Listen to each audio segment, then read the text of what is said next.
Oh, yeah, that's got to be something major. And good morning. This is the WJ with the steering problem, and overwhelming feedback on Facebook and on YouTube is that it's the steering box. Last night after I filmed the clip, I got Lynn to get in the car and I laid under the car, and everything under there is Mickey Mouse. I'd say a lot of parts have been replaced, like kingpins and bushes, and everything looked really good. There was a strip bolt on the steering stabilizer, like someone maybe thought that was the problem, because I brought it with a bit of a problem in the steering, but it wasn't too bad until the other day. What seems happens is that a tooth can break off on the steering gears. So yeah, well, Lynn got in and turned it, and the only thing I could pick was a bit of noise in the steering box. I went to start it, but you know, everything happens in three. First the good old gas struts didn't work. Then the battery's dead, and I checked the date on the battery and it was 2011. So there you go, 2011. You know, it's like 8-9 years old. Not bad for a budget steering battery. So but yeah, it died, so I'm charging up the Red Beast battery for now, and probably swap that in. I just want to start it up and get Lynn to move it while it's running, just to be double sure. I mean, I'm 90% sure now that's what it is, but so I'm just starting. I'm full of stuffed words this morning. Hang on, I need more of this stuff. Whew.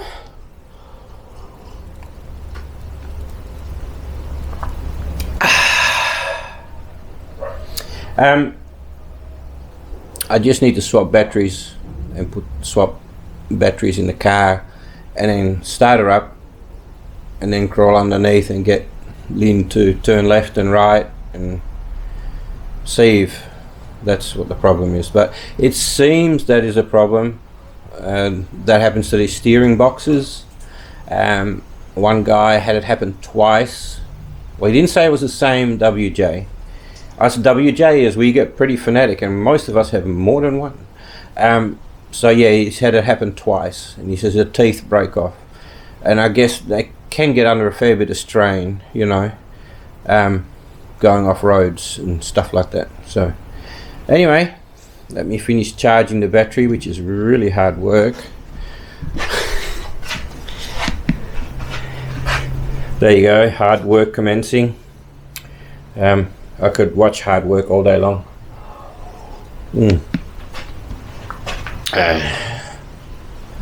So yeah, looks like a good battery, eh, for that age.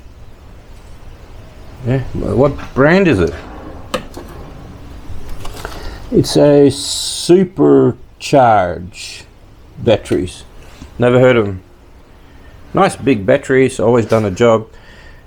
But the other night it was going beep beep beep beep beep, and turn ignition on and off, and it stopped. And I wasn't sure what it was, but I guess it was the car warning me that the battery is dead. So anyway, one more problem to solve.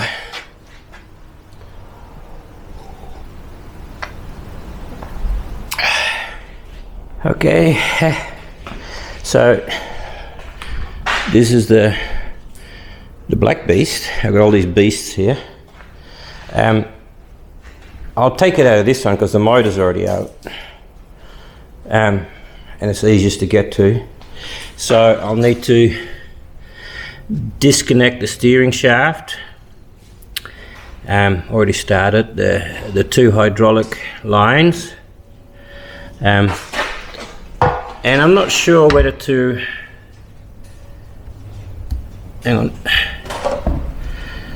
remove that kingpin or just the pitman arm. I'm not sure which is easier. So yeah, and then there's 4 bolts, but they are bolted in through here. So yeah, they're up behind there, and they bolt through the chassis into the steering pump. Wasn't lucky I've got a Jeep here without a motor in it.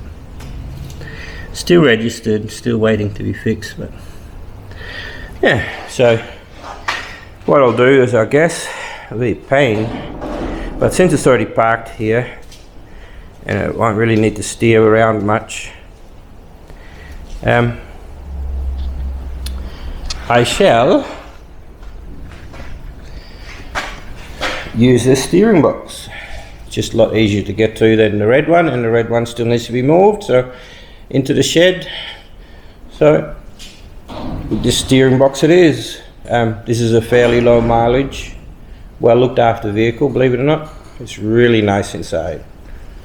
I may just wreck it and put all the interior into the red beast and sell the engine. Who knows what I'll do yet. Yeah, so that's what I'm going to do next. So I don't think you need step by step on this one. So I'm going to rip out this steering box, and I'll probably see if the other one starts, and then get Lynn to steer with it, see if steering box jams or jars or makes a lot of grinding noises. We'll see. Maybe I just turn it fully right, and then back and forth a little bit. That's it, not too far, just back and forth, like, no, turn right. See that? Hear it clunking?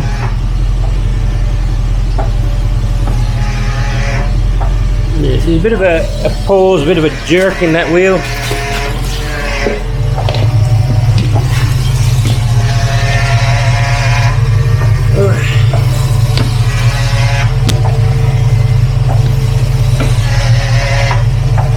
Let me see. I can hear a clunk.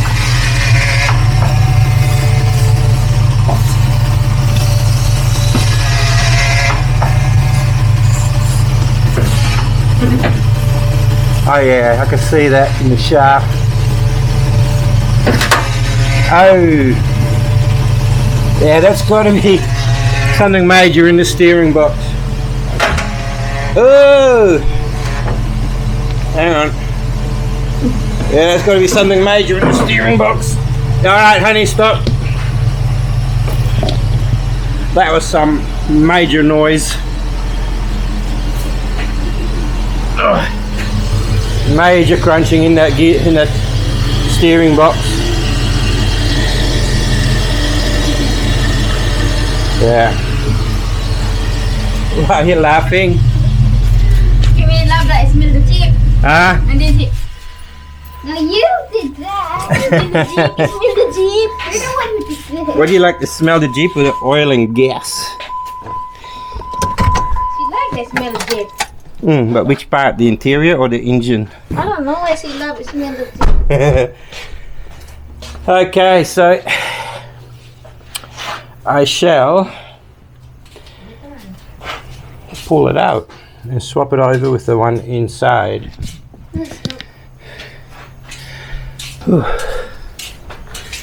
I'll pull out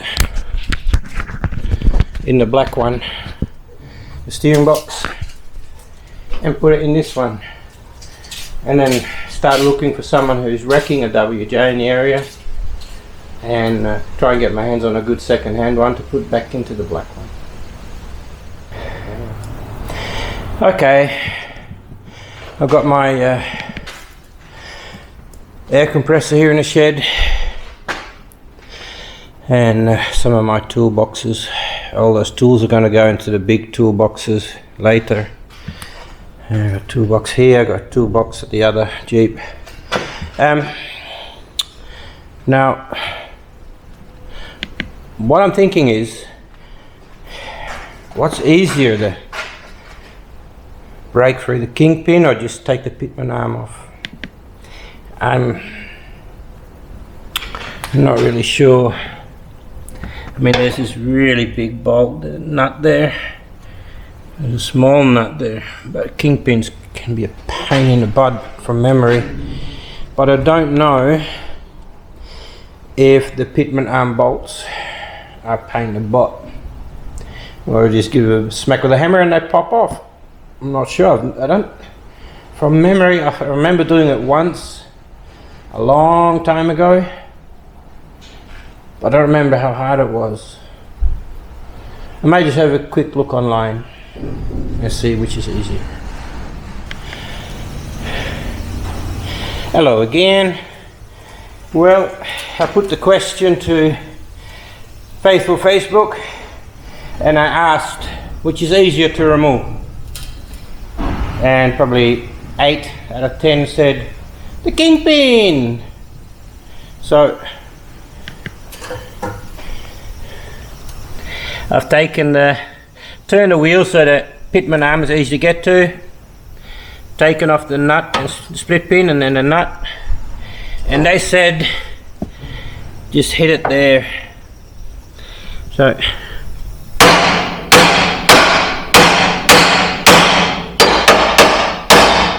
alright, put the nut on upside down till it's nearly on. Never hit one of these without it. And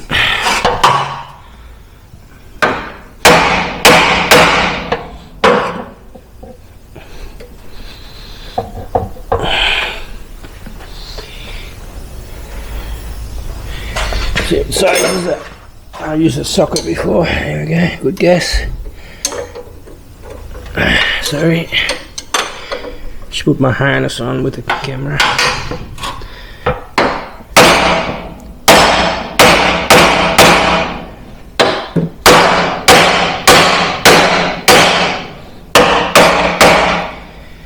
Well, so much for the kingpin just popping out if you hit it in the side with a hammer. So I don't normally do these because I freaking hate them. And that's why I put a nut on first, so you don't damage the kingpin. You